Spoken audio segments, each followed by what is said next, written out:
ಇಲ್ಲಿ ನೋಡಿ 39 divided by ಏನಿದೆ 6 ಇಂಟು 6/7 ಆಫ್ ಅಂದ್ರೆ ಮಲ್ಟಿಪ್ಲಿಕೇಶನ್ ಇರುತ್ತೆ 7/8 as it is 7/8 as it is. Okay ಇಲ್ಲಿ ನೋಡಿ ಏನಿದೆ 39 as it is 39 divided by 6 into 6/7 of ಅಂದ್ರೆ ಮಲ್ಟಿಪ್ಲಿಕೇಶನ್ ಜಸ್ಟ್ ಏನ್ ಮಾಡ್ತೀರಾ ಆಫ್ ಇದ್ದಲ್ಲಿ ಮಲ್ಟಿಪ್ಲಿಕೇಶನ್ ಆಗ್ತೀರಾ ಉಳಿದಿದ್ದನ್ನು ಆಸ್ ಇಟ್ ಈಸ್ ಇಡ್ತೀರಾ.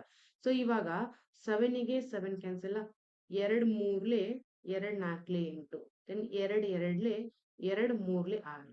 ಸೊ ಏನಾಯ್ತಿದು 39 ಡಿವೈಡೆಡ್ ಬೈ 3 3 9 9 ಡಿವೈಡೆಡ್ ಬೈ 2. ಯಾವಾಗ ಇಲ್ಲಿ ಡಿವಿಷನ್ ಇರುತ್ತಲ್ಲ ಇದನ್ನ ನಾವು ಇಂಟು ಆಗಿ ಕನ್ವರ್ಟ್ ಮಾಡ್ಕೊಂಡ್ವಿ ಅಂತಂದ್ರೆ ಇದೇನಾಗತ್ತೆ ಎಕ್ಸ್ಚೇಂಜ್ ಆಗತ್ತೆ ನ್ಯೂಮರೇಟರ್ ಡಿನಾಮಿನೇಟರ್ ಎಕ್ಸ್ಚೇಂಜ್ ಆಗಿ ಏನಾಗುತ್ತೆ ನನಗೆ 2 ಡಿವೈಡೆಡ್ ಬೈ 9 ಆಗತ್ತೆ.